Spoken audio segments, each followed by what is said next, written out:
welcome back to another waffle. If you are watching this, you are a member of my YouTube channel, and as always, I'm so happy, thankful, and grateful that you're here. And it is Wednesday. It is very gloomy out. It is very snowy. Well, it stopped snowing, but there's snow on the ground. It's very cold and wet. I'm not leaving the house today. I'm trying out a different camera setup today. I'm trying an older camera that I haven't used in quite a while, so it's got this foggy kind of lens on it. Anyway, we're trying something new today. I hope you don't mind. I hope it looks okay. And yeah, I'm having a really bad hair day, so it's up in a bun. All right, housekeeping notes over. I basically, as a birthday gift to myself, I basically gave myself permission to take this whole entire week off. The whole goal was to just relax, disconnect, craft my heart out. However, it's not going very well. I hate to say it, but you know, as you know, I've fallen down the weaving rabbit hole, and really hard so far, and I'm just kind of driving myself a little bit insane. And I do this to myself, guys. I bring it upon myself where I get very ambitious, and I try to bite off more than I can chew. I don't know why I do this to myself, but instead of going the slow and steady, instead of trying the simple things first and progressing, I dive right in. Sometimes it works, sometimes it doesn't. In this case, it is not working out well. I'm actually, all day yesterday, pretty much the majority of the day, I spent warping my rigid Heddle loom. Well, let me backtrack a little bit. I need a better way to explain this, guys. So I signed up for Kelly Casanova's online course on how to weave herringbone stitch on a rigid Heddle loom. And this is gonna totally collapse on me, guys. And to weave twill in general or herringbone stitch, you need four shafts. And I don't know if you can tell, but with the rigid Heddle loom, this only comes with one shaft, which is this reed right here. So in order to weave herringbone stitch, you need to create 3 extra shafts. And to do that, as you can see here, like I created, there's 2 dowels here with ties to every strand on the warp. It's as tedious as it sounds, my friends. And then you have a pickup stick. And the concept is, like, you know, you treat these as different shafts, you lift them in a certain sequence, and you do that by basically lifting up the rod like this while shuttling your shuttle through the shed. So, you know, if you can see, this is not gonna show off well on camera, but each rod or each heddle lifts up a certain sequence of threads from the warp, and it creates a little shed. I don't know how you can see, like a little roof, if you will, where your shuttle goes through. And I don't know if it's the cotton, I don't know if it's just all of these threads bunched up on each other, but for some reason I just cannot achieve the herringbone stitch. I don't know what I'm doing wrong, but it's just too much, like where I can't see the actual shed that each Heddle creates when I lift it. So user error or materials, if it's, you know, maybe I need thinner ties, I don't know, but it's just not working out. And Nora, she DM'd me on Instagram saying, you know, she basically said, unless you want to feel pain, don't do what you're doing on your rigid Heddle loom. So lesson learned, message received. You know, I thought that maybe if I switched up the type of yarn that I was using at first, the first time I tried this, the first time I tortured myself with this, I used size 8-2 cotton, which is very fine, very like lace weight cotton. That was a nightmare, so I switched up to DK weight cotton. This is just very inexpensive yarn that I picked up from Joann Fabrics. You know, if, you know, in case it didn't turn out, I wouldn't be heartbroken or whatever, but we're gonna try and salvage her. We're gonna try and salvage her, but I will report back, let you know what I do, what I can achieve with this setup right now. But these are going away. I'm gonna get rid of the pickup sticks. I'm gonna get rid of the extra heddles, and we're just gonna do something simple, you know, rethread everything and start from scratch and salvage this business. So anyway, tale of woe, but it will be okay. Everything's gonna be fine. Wow, that was a lot, and I'm sorry if that made absolutely no sense. But anyway, yeah, weaving yesterday didn't go so well. But my floor loom, I still have yet to take her for a whirl. She's all finished. She's built. She's ready to go. I got a carpet to put under her. So, you know, we're getting comfortable. We're getting her situated. And I'm warming up to eventually sitting down and weaving on her. She needs a name. And I've been thinking about giving her a name. And so far, you know, she kind of reminds, it's going to sound so silly, but she kind of reminds me of a guillotine. So I'm thinking about naming her Marie Antoinette. Is that cheesy? Is that tacky? I don't know. I think her name's going to be Marie Antoinette. Yeah. So anyway, just thinking out loud.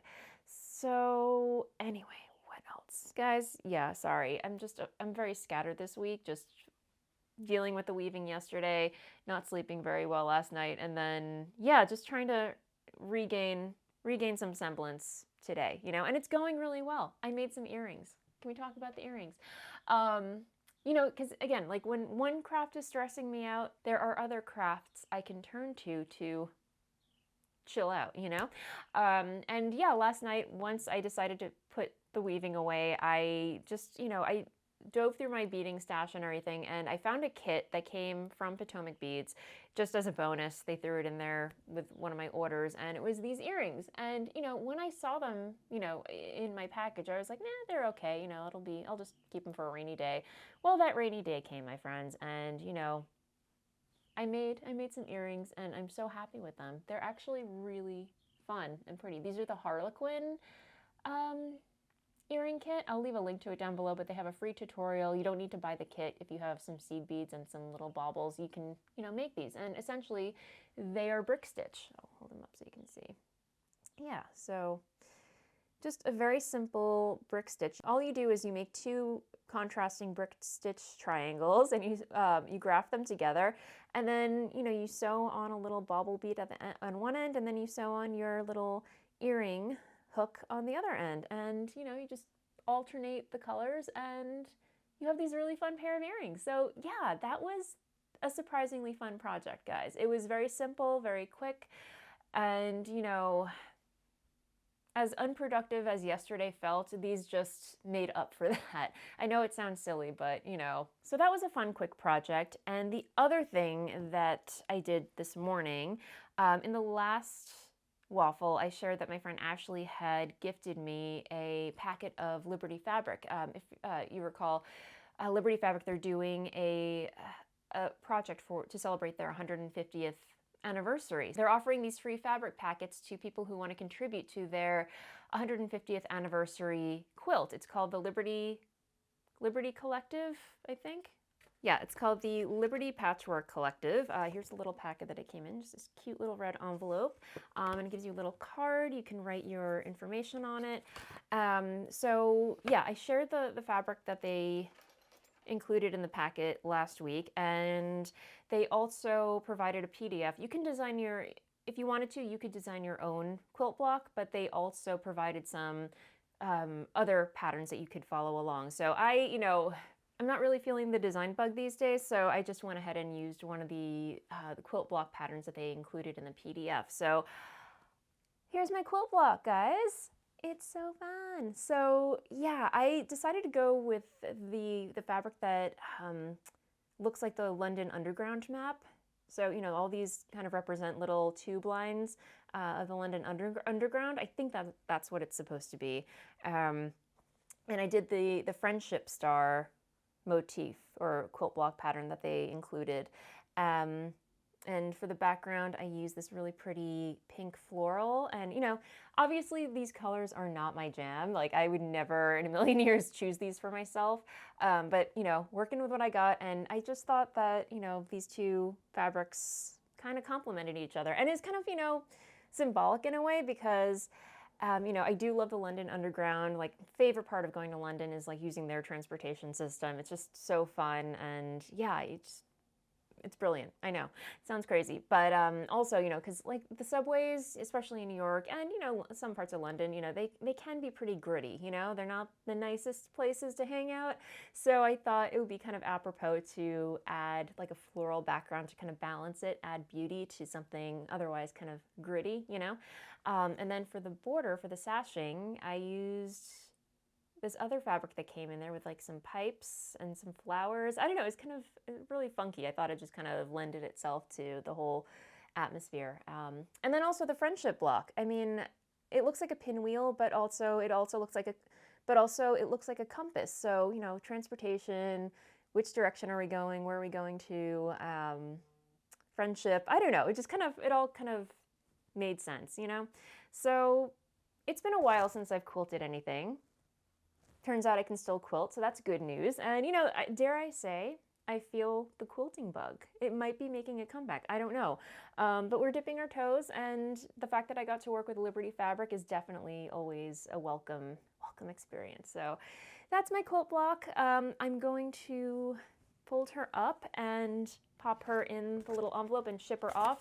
This has to go, I think the deadline is sometime this month. So yeah, this has got to go in the mail.